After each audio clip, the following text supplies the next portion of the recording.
बिस्मिल्लाहिर्रहमानिर्रहीम अस्सलाम वालेकुम। पानी की बॉटल्स का यूज़ हर घर में होता है, डिस्पेंसर या दूसरी बॉटल्स का, तो उनको साफ़ करना काफ़ी मुश्किल होता है। ज़्यादा देर तक पानी पड़ा रहे तो इनके अंदर काई वगैरह लग जाती है, इस तरह के ज़ंग के दाग, और बहुत ज़्यादा अंदर से ये गंदी हो जाती है। इस तरह की बॉटल्स में पानी पीना हमारी सेहत के लिए भी अच्छा नहीं है, उस पानी से स्मेल भी आती है।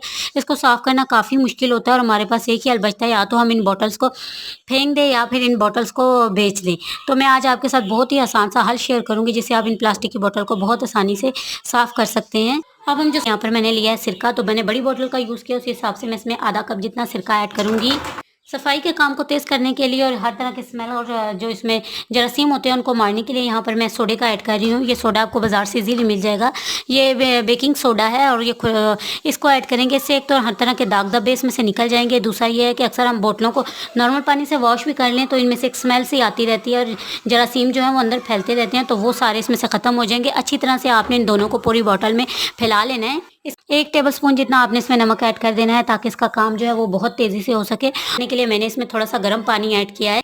मैंने जिस बॉटल का यूज़ किया वो थोड़ी बड़ी बॉटल है, तो अगर आप छोटी बॉटल ले रहे हैं तो बारीक वाली बजरी ऐड कर लीजिएगा नमक की जगह, उससे भी सफाई बहुत ही अच्छी हो जाती है। आप गर्म पानी ऐड करने के बाद मैंने इसके ऊपर ढक्कन लगा दिया है। अब मैं बॉटल को कुछ इस तरह ट्विस्ट कर रही हूँ, ताकि अच्छी तरह से ये जो हमने अंदर इसकी चीज़ें ऐड की हैं, लिक्विड बनाया है, ये सारी बॉटल के अंदर अच्छी तरह से फैल जाए। कुछ देर के लिए मैंने इसे बंद करके रख दिया था, तो ये देखिए सारे के दाग थे या जो चिकनाई बॉटल के अंदर लगी हुई थी वो सारी की सारी यहाँ पर देखिए अच्छी तरह से घुल चुकी है। अब 1 चम्मच जितना काला तेल ऐड कर रही हूँ, इससे हर तरह के चिकने के दाग और हर तरह के ऑयल के दाग इससे निकल जाएंगे और बॉटल अच्छी तरह से हमारी चमक जाएगी। काला तेल ऐड करने के बाद आपने अच्छी तरह से बॉटल को मूव करना है, ताकि 6 मिनट के लिए रख दें।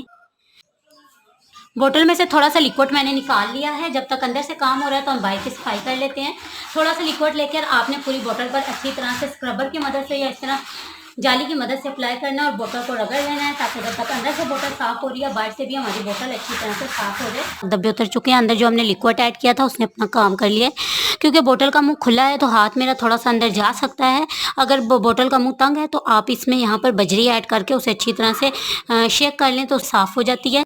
तो ये देखिए बॉटल कितने अच्छे से हमारी अंदर से नीट एंड क्लीन हो चुकी है। जो पानी इसके अंदर रह गया था उस सारे पानी को अब आप निकाल लें, तो आप देखेंगे आपकी बॉटल अंदर से बहुत ही अच्छी तरह से साफ हो चुकी है। अब इस बॉटल में से पानी मैंने निकाल लिया, सारा निकाला है, नीचे से भी हम इसकी सफाई कर लेंगे। नॉर्मल पानी से इस बॉटल को निकाल लूंगी।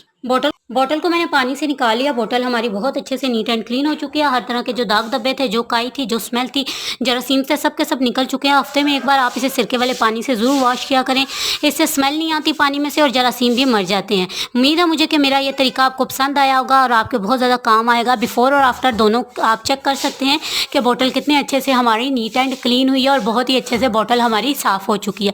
मुझे उम्मीद है कि ये आपको पसंद आएगा, आप ट्राई करेंगे और कमेंट करके मुझे ज़रूर से बताइएगा आपकी बॉटलें कैसी है, साफ़ हुई।